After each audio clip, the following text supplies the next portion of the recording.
No sense of sound. No smell of air.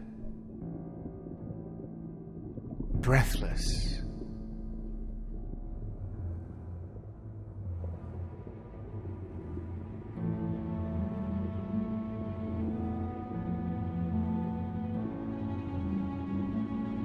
I drifted among faceless shapes, without a clear distinction of form. Blinded. Until someone or something made me soar.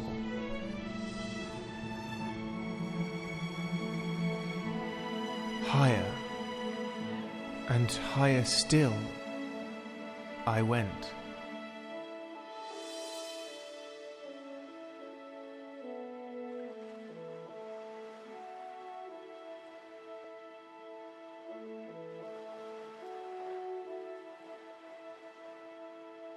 That is all I can remember.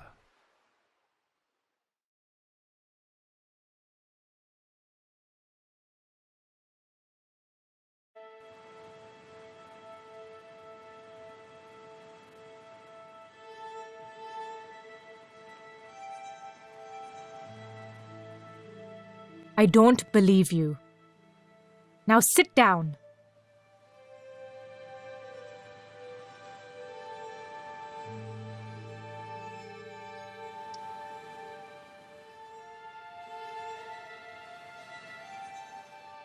I'm sorry, but you can't leave until you tell me.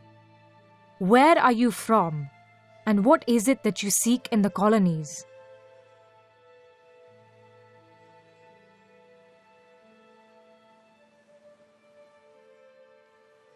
What does it matter? I go wherever my feet take me, and I seek nothing in particular. Do you or do you not swear allegiance to the Lord Protector, as a servant of his protectorate?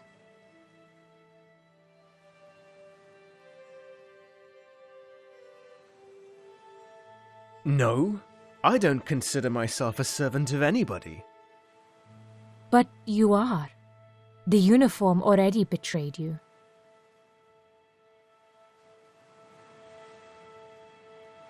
The bright blue fabric, the golden stitching. It tells me that you are part of the crew on one of their ships, probably a merchant vessel. The embroidery even says that you are the captain of that ship. Impressive. But what happened to your ship, Captain?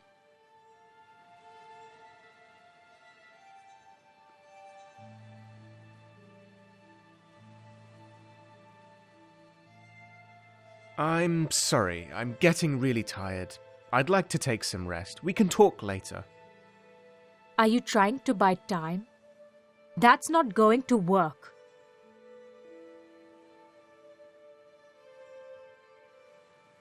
First, tell me who you are.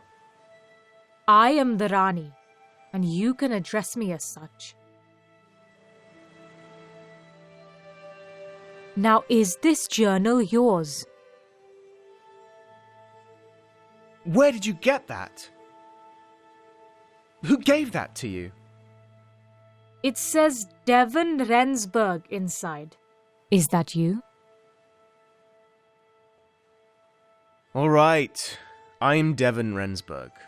And yes, that is mine. I already know it's yours. I'll give it back to you, once you've enlightened me on its contents. Now read it for me. And remember, I expect the truth.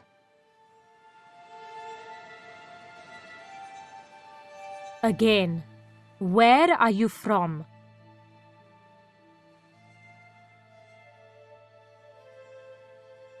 Fine, I'll give you the long version. It's not like I have any choice. I come from the West, born here in the colonies, but raised in the capital of the Protectorate's homeland. A dull and depressing city, full of stuck-up people with terrible customs. Nothing thrilling ever happened there. so I decided to leave that place in search of adventure.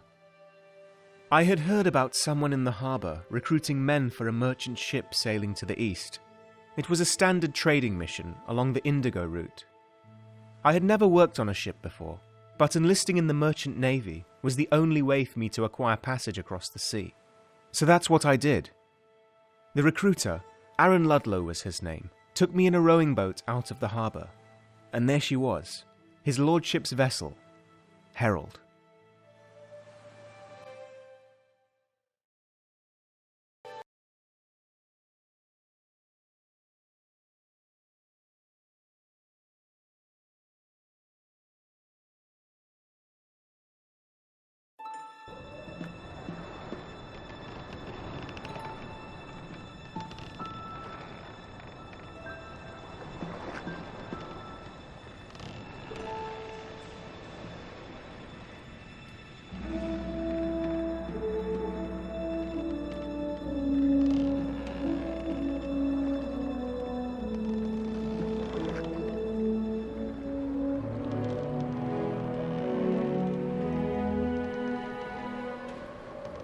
My God, Ludlow, have you read this?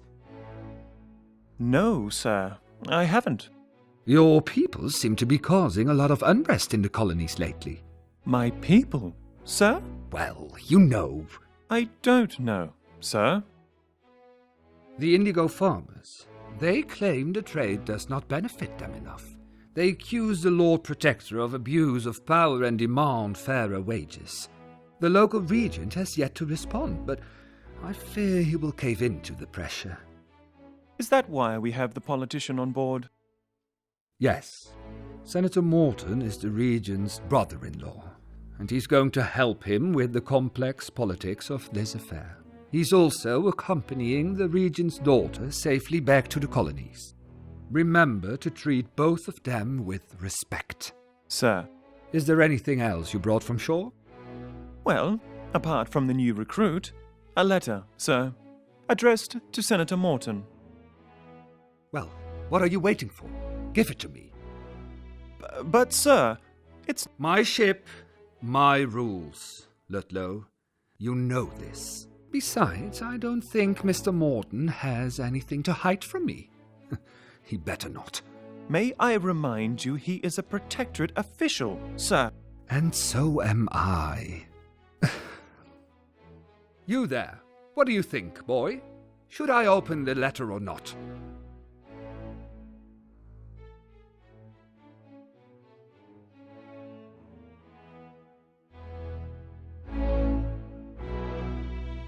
Me? Sorry, sir, This is Devon, sir, the new recruit that I picked up in the harbour.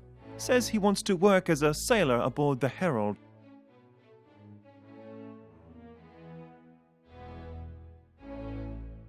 Mr. Rensburg, sir. Devon Rensburg. Delighted to make your acquaintance, Captain. Captain Cornelius Hendricks. Nice to have you aboard the Herald. Rensburg, I assume you understand that there are rules here. Officer Ludlow will give you the lowdown on them during your tour of the ship. Sir, I have other... But first, Ludlow, I'd like you to find Senator Morton and send him here. I need to talk to him about this letter of his. Be quick about it. I'll send Rensburg off to you in a moment. Yes. Be sure to see me on deck, Devon. So then, Rensburg, I take it you must be returning home to your family?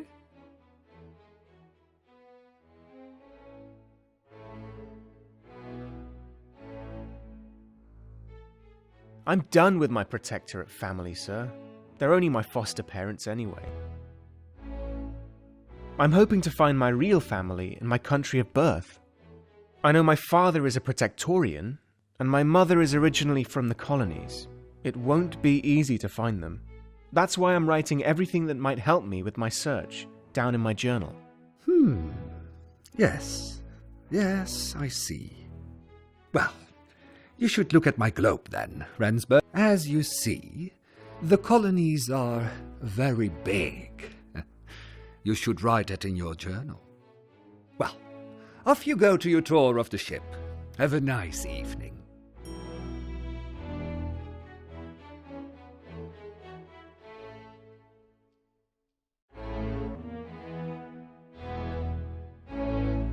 There was a globe in the room. The ornate rooster on top stretched his wings out open.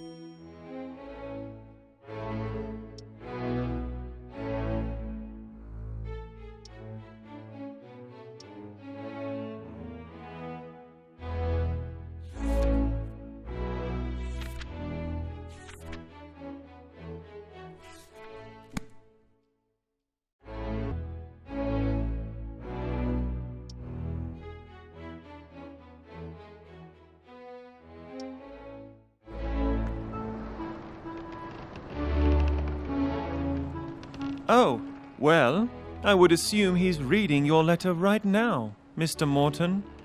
I sincerely hope you're joking. No, on the contrary, sir. At sea, the captain makes his own rules.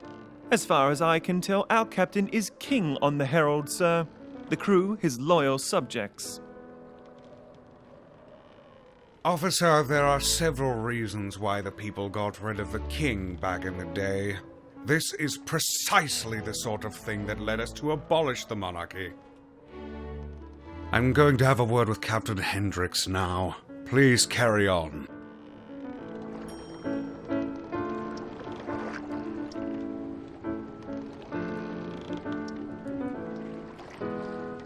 That, Devon, was Senator Lewis Morton. Did you see the look on his face when I told him the captain opened his letter? Pure agony. Was it really necessary to tell him that? He would have found out sooner or later anyway. People have a hard time adjusting to life outside the capital. On the open sea, the rules tend to change, but customs don't change with them. Mr. Morton is a prime example of that, and you will probably experience the same. The trick, though, is to accept change. It's something that people like Morton will never understand. But you might.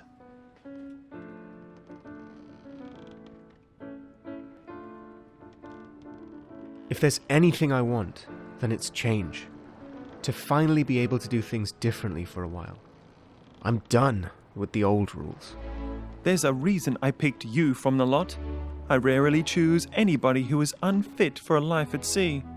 Now for your tour. Welcome aboard His Lordship's vessel, Herald.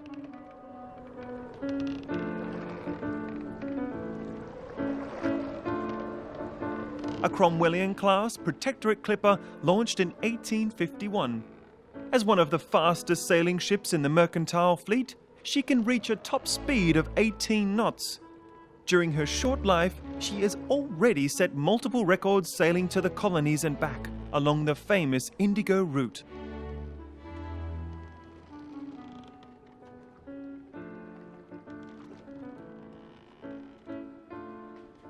Really? How fast is 18 knots exactly? A knot is the equivalent of 1 nautical mile per hour. Since a nautical mile is a little over a regular mile, it means the Herald can sail at approximately 21 miles per hour. And before you start, we still use imperial measurement at sea. Metric is yet to catch on in the Navy. Proof that even sailors have a hard time adjusting to certain changes. Now let's move on to the deckhouse.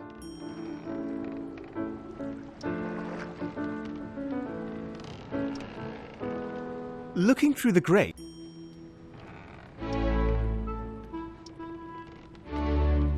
The Cromwellian-class ship type is named after one of the Protectorate's founding fathers, Oliver Cromwell.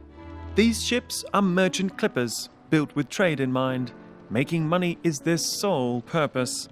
The Herald is an indigo clipper, which means she mainly takes shipments of indigo powder to the Protectorate homeland. With this powder, we make the paint that coats the hulls of our ships, and the dye that gives the fabric of our clothes its bright blue hue.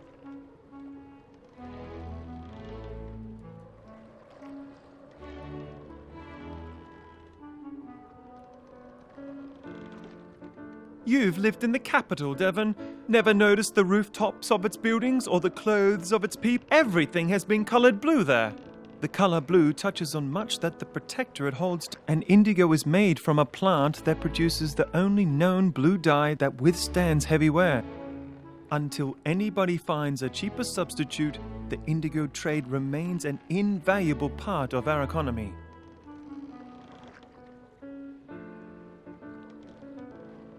I never really thought about blue dye in that way. Sounds like a huge undertaking. It is, but that's not without reason. After all, the Protectorate is built upon free market principles that foster progress through supply and demand.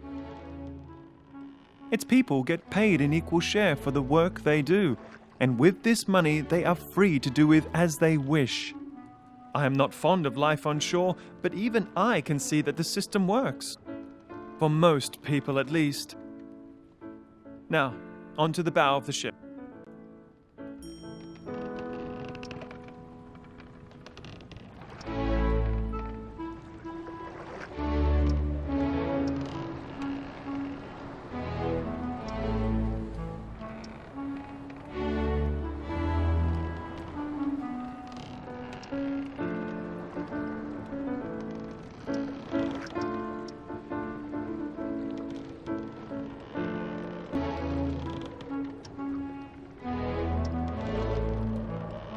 We are standing on the weather deck right now, where you will work every day ensuring the safe passage to the colonies. You will be tasked with tying the knots, reefing the sails, and swabbing the decks.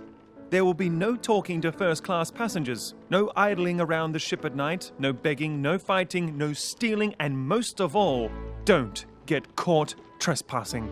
Now that sounds like a lot for you to worry about.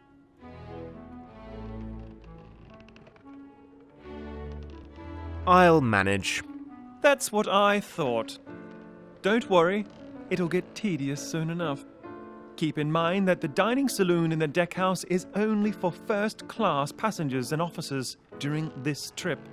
This was a special request by Senator Morton, so please steer clear from the saloon if you want to keep out of trouble. Anyone without a blue coat should just use the service stairs through this door here. Now, is there anything in particular you would like? What if I wanted a blue coat? You'll have to earn one. The captain is an honest man. He'll reward hard work. But don't expect him to promote you anytime soon. It took me years before I earned mine. Now just go through this door, past the officers' cabins, and you'll find the service stairs on your right-hand side. Down those stairs you'll find the crew's quarters and your bed. That concludes the tour, Devon. I will have to stay out here. I'm on watch tonight. The boatswain will wake you up tomorrow morning to... Good night. But I don't want to. And take this thing back. But Ian, it's a gift. I don't need it. I don't need any of this. I'm... Get out. I didn't mean to. Get out.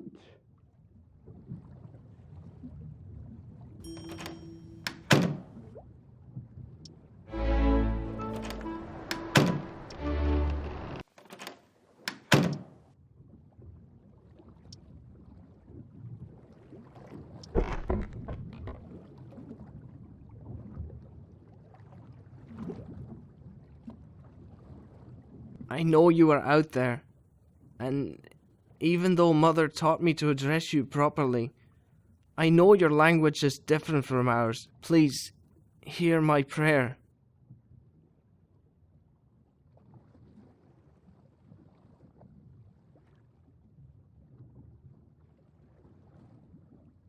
I'm begging you to just help me this one time. I want you to see my struggle with the life you chose for me.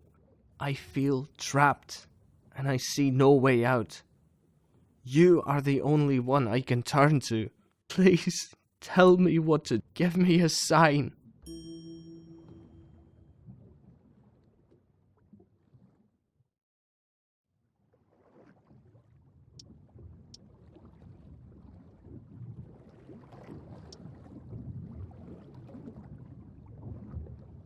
I'll admit I did consider trying on the blue coat. It was getting late. I had to go to bed.